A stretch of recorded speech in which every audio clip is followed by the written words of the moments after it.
तो कैसे हैं आप सब। होप सो आप सब बढ़िया होंगे। तो पहले की वीडियो में हमने बात की थी फर्स्ट ट्राइमेस्टर की, यानी कि first second and third month की जो प्रेगनेंसी होती है उसमें जो वीक्स आते हैं 0 to 12 वीक्स, उससे रिलेटेड मैंने आपको डूज़ एंड डोंट्स बताई थी कि क्या क्या आपको चीज़ें हैं जो करनी चाहिए। ओरल जो टैबलेट्स हैं, मेडिसिन है, या ओरल जो भी आपने खाना पीना लेना है वो क्या कुछ लेना चाहिए आपको और क्या क्या आपको अवॉइड करना चाहिए। फिज़िकली एक्सर्शन वगैरह जो भी मैंने आपको बताया है आप उसमें वीडियो में देख सकती हैं। तो अब हम बात करेंगे फोर्थ मंथ की। ओनली फोर्थ मंथ के बारे में आज जानेंगे। इसमें क्या है, ये जो मंथ है ये सेकंड ट्राइमेस्टर में काउंट किया जाता है, यानी कि आप टेक्निकली सेकंड ट्राइमेस्टर में एंटर कर चुके हो। अगर आपको पता हो पूरी प्रेगनेंसी में 3-3-3 करके, मैंने आपको पहले वीडियो में बताया था कि 9 महीनों को 3-3-3 करके डिवाइड किया गया है। पहला trimester, second trimester and third trimester, यानी कि पहली तिमाही, दूसरी तिमाही और तीसरी तिमाही। अब आप आ गए हैं 12वें हफ्ते को क्रॉस करके 13th यानी कि 13वें हफ्ते में। वैसे तो वीक्स के अकॉर्डिंग देखा जाए तो 4 हफ्ते को एक महीना माना जाता है ट्राइमेस्टर के अकॉर्डिंग, बट टेक्निकली जो मंथ्स हैं उसमें किसी मंथ में 30 दिन होते हैं, किसी में 31 होते हैं, और फेब का देखा जाए तो 20 और 29 डेज़ का जो होता है महीना रहता है ये। बट इन सब चीज़ों से जो गेस्टेशनल एज है बच्चे की उसमें थोड़ा बहुत ही फ़र्क आता है, क्योंकि यूएसजी यानी कि पेट की जब अल्ट्रासाउंड की जाती है उसके अकॉर्डिंग एंड एलएमपी यानी कि लास्ट मेंस्ट्रुअल पीरियड के अकॉर्डिंग देख लिया जाता है, उसको कोरिलेट करके देख लिया जाता है कि बच्चे की एज क्या होगी। तो अब हम बात करेंगे कि इसमें इस मंथ में क्या क्या चेंजेस आएंगे बॉडी में। तो सबसे पहले है कि जो पेट है वो हल्का हल्का सा दिखाई देने लग जाएगा, क्योंकि इसमें जो यूट्रस होती है वो पेल्विक बोन के बाहर आना शुरू हो जाती है, जिससे क्या है पेट दिखाई देने लग जाता है। बट स्लिम लेडीज़ जो होती हैं, बहुत ही पतली दुबली जो लेडीज़ होती हैं, उनमें वो पेट अभी भी दिखाई नहीं देता है। मोस्टली जो वो स्लिम लेडीज़ होती हैं वो जब लेटती हैं तभी उनका हल्का फुल्का सा पेट दिखाई देता है।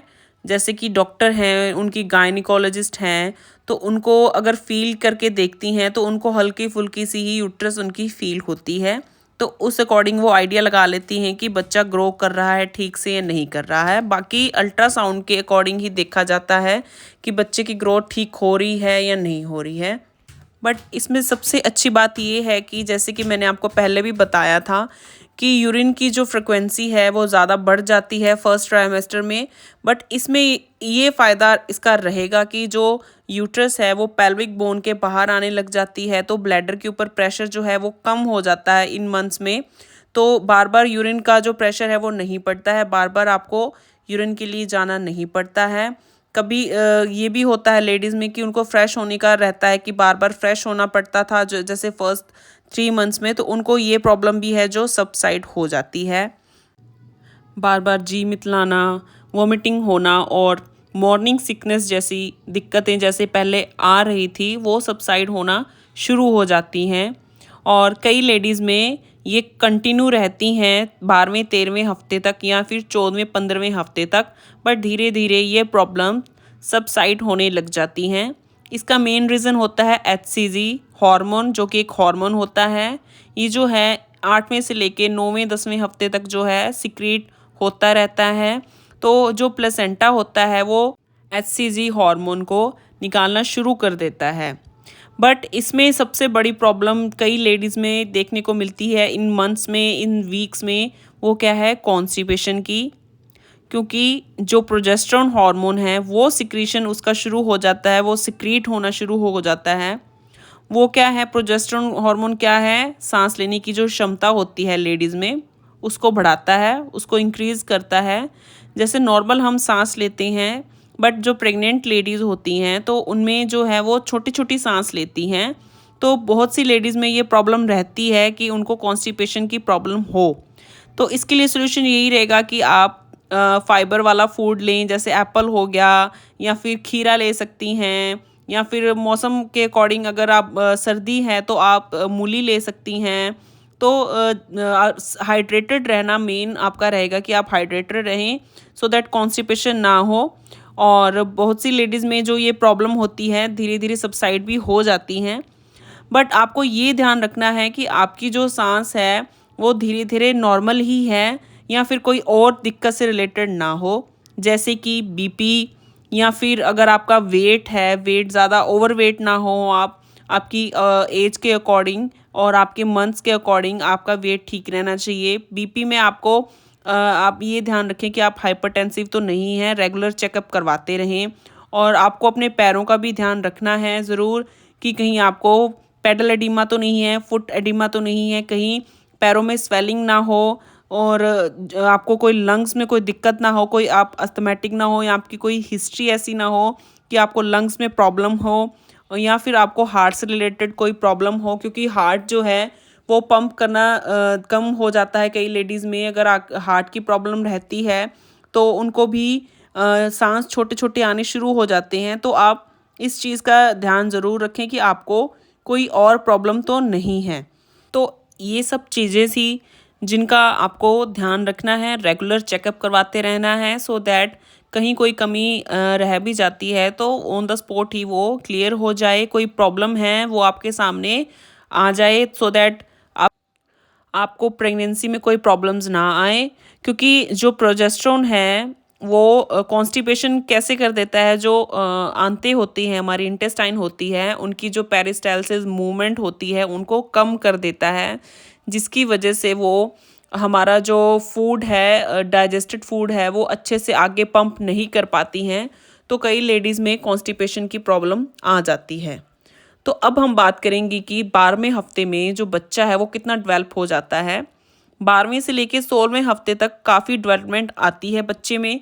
जैसे कि 12वें हफ्ते में जैसे बच्चे की लिम्स थी जो वो छोटी छोटी बर्ड्स के तरीके, जैसे बर्ड्स के रूप में दिखाई दे रहे थे, वो अब प्रोमिनेंट हो चुकी होती हैं। उसकी आई लैशेज़, हैंड्स, फुट वगैरह सब कुछ नज़र आते हैं। अगर अल्ट्रासाउंड करके देखा जाए, जैसे डॉक्टर्स होते हैं उनको क्लियर दिखता है अल्ट्रासाउंड में कि उनकी आई लैशेज़ बन चुकी हैं, उनके हैंड्स हैं, फुट है अच्छे से बन चुका है।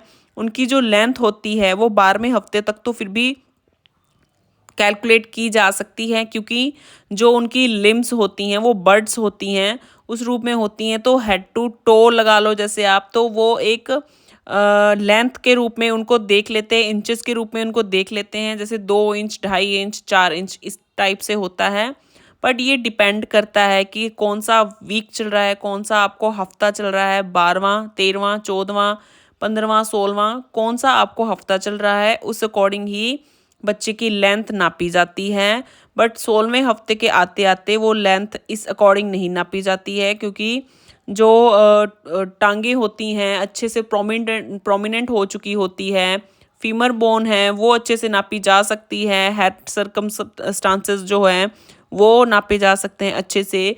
तो उसको देख के आइडिया लगाते हैं कि जो गेस्टेशनल एज है वो बच्चे की कितनी होगी और एलएमपी कितनी थी, और बच्चे की जो ग्रोथ है उसके अकॉर्डिंग ही आपको प्रॉपर जो है डेट दी जाती है, डिलीवरी की डेट दी जाती है, एंड बच्चे की ग्रोथ बताई जाती है कि बच्चा अच्छे से ग्रो कर रहा है नहीं कर रहा है। तो इन सब पॉइंट्स से ही बच्चे की गेस्टेशनल एज आपको बताई जाती है कि बच्चा कितना ग्रो कर चुका है, आपके बच्चे की गेस्टेशनल एज कितनी है। तो उसके बाद जो पेट है वो बल्ज दिखाई देगा। फैटी लेडीज़ में, जैसे मैंने आपको पहले भी बताया, जो स्लिम ट्रिम लेडीज़ हैं उनमें 4th मंथ में अभी भी पेट दिखाई देना नहीं दिखेगा। तो जो फैटी लेडीज़ होती हैं उनमें पेट दिखाई देगा, क्योंकि जो फैट होता है, एक्स्ट्रा फैट होता है, उसको वो जो यूट्रस है वो आगे को पुश कर देती है, तो वो दिखाई देता है। क्योंकि यूट्रस जो होती है पेल्विक बोन से बाहर आ चुकी होती है। यूट्रस जो है फील होता है, गायनी आपकी जो भी डॉक्टर रहेंगी वो आपको जब चेकअप करेंगी तो उनको फील होगा। और अब इसके बाद हम बात करेंगे खाने की, जो आपको अच्छा लगे आप खा सकते हैं और फ्रूट्स मैंने आपको पहले भी बताया था, जैसे कि फ्रूट्स जो भी सीजनल फ्रूट्स हों, सीजनल वेजीज हों, आप खाएं। जंक फूड अवॉइड करें। अगर आपका फिर भी दिल करता है तो आप हफ्ते में एक बार ले सकते हैं, बट मेरे अकॉर्डिंग आप जंक फूड है वो अवॉइड करें तो बेटर रहेगा। और जो एक्सरसाइज हैं आप वो कर सकती हैं, जो माइल्ड योगा है वो आप कर सकती हैं। ब्रीदिंग एक्सरसाइज होती हैं जैसे, वो आप कर सकती हैं। जो ये खतरे का जो आपका टाइम था, फर्स्ट से लेके थर्ड मंथ तक का जो खतरे का टाइम था वो आपका निकल चुका होता है। सो आप माइल्ड योगा कर सकती हैं, ब्रीदिंग एक्सरसाइज कर सकती हैं, नॉर्मल वॉक भी आप कर सकती हैं।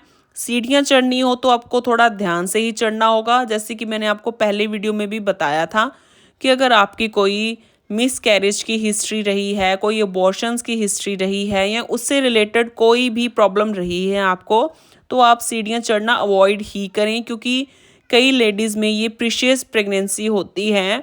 तो आपको इन चीज़ों को अवॉइड ही करना है। सीढ़ियाँ चढ़ना या वज़न उठाना, वेट लिफ्टिंग या फिर घर का कोई भी भारी काम करना आपको मना ही करेंगी डॉक्टर आपकी, तो आपको वो नहीं करना है। लेकिन अगर आपकी ये फर्स्ट प्रेगनेंसी है या फिर पहले कोई आपकी हिस्ट्री नहीं रही है, तो आप ये सब चीज़ें नॉर्मली कर सकती हैं। अगर आपको पहले जो 3 मंथ्स थे उनमें कोई प्रॉब्लम नहीं आई है, तो आप ये माइल्ड योगा, ब्रीदिंग एक्सरसाइज और नॉर्मल वॉक जैसे हैं आप कर सकती हैं। अगर आपको सीढ़ियाँ चढ़ना है तो आप धीरे धीरे चढ़ सकती हैं। आपको जल्दी में कोई भी काम नहीं करना है, बट वेट लिफ्टिंग आप अवॉइड ही करें। और फॉरेन कंट्रीज़ में तो स्विमिंग भी करवाते हैं, 9 मंथ तक स्विमिंग करवाते हैं लेडीज़ को, सो दैट उनकी जो बॉडी है वो स्ट्रेस्ड रहे। उनको अच्छे से मतलब एक्सरसाइज करवाई जाती है, स्विमिंग करवाई जाती है। बट जैसे कि मैंने आपको बताया कि आपको अगर आपकी हिस्ट्री ऐसी रही है, आपकी प्रीशियस प्रेगनेंसी है, तो आपको ये चीज़ें अवॉइड करनी है, जंपिंग अवॉइड करनी है। और हाई हील्स तो बिल्कुल भी नहीं पहननी है, क्योंकि हाई हील्स में जो प्रेशर है सीधा बैक पे जाता है, तो आपके पैर के मुड़ने का भी खतरा बना रहता है, और जो बैक एक है वो भी ज़्यादा बढ़ जाता है। बैक एक से जो प्रेशर है वो आगे की तरफ रेडिएट होता है, पेन जो है आगे की तरफ रेडिएट होता है, तो आपको हाई हील्स भी नहीं पहननी है। और वर्किंग लेडीज़ के लिए मैं ये बोलना चाहूँगी कि अगर आप कहीं भी वर्किंग हो, कहीं भी ऐसा कोई आपका काम है 6 से 7 घंटे का या फिर 8 से 9 घंटे का लगातार सिटिंग का काम है या लगातार खड़े रहने का काम है, तो आप पैरों को, अगर आप बैठते हैं तो आप पैरों को ज़्यादा टाइम लटका के ना बैठें। हो सके तो पैरों के नीचे कोई स्टूल रख लें, ऐसा कुछ रख लें, सो दैट पैर जो है लटकी हुई पोजीशन में ना हो, क्योंकि जो ब्लड वेसल्स होती हैं, जो नाड़ियाँ होती हैं वो दब रही होती हैं, उनमें स्वेलिंग आ जाएगी, और मोटे लोगों में ये प्रॉब्लम ज़्यादा देखने को मिलेगी। सो इन चीज़ों को आप अवॉइड करें। और जैसे जैसे मैंने आपको बताया है कि आपको जो जो एडवाइस दी हैं उनको फॉलो ज़रूर करें। मेक श्योर करें आपके जो ब्लड के जो टेस्ट हैं, नॉर्मल टेस्ट जो रहते हैं, आप उनको मिस ना करें। यूरिन के टेस्ट जो हैं वो ना मिस करें।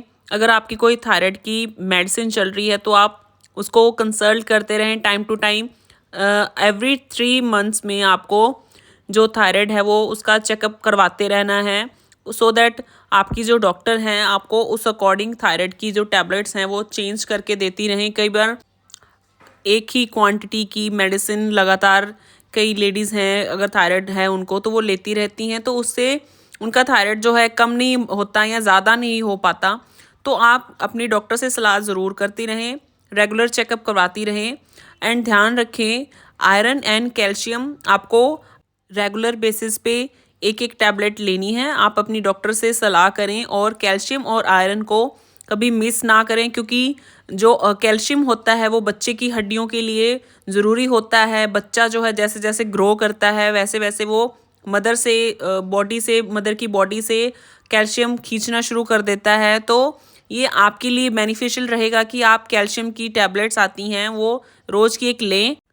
एंड जो आयरन है, खून अगर आप में कम रहता है तो आप आयरन की टैबलेट्स कभी मिस ना करें। अगर आप में खून पूरा भी है, अगर एचबी आपका पूरा भी आता है, तो भी आपको आयरन की टैबलेट मिस नहीं करनी है। तो ये थी 4th मंथ से रिलेटेड सारी नॉलेज, सारी बातें। तो नेक्स्ट वीडियो में मिलेंगे हम 5th मंथ से रिलेटेड जानकारी को लेके। तब तक के लिए अपना ध्यान रखें और मेरे चैनल को सब्सक्राइब ज़रूर करें एंड बेल आइकन ज़रूर दबाएं सो दैट आपके पास नोटिफिकेशन आती रहे।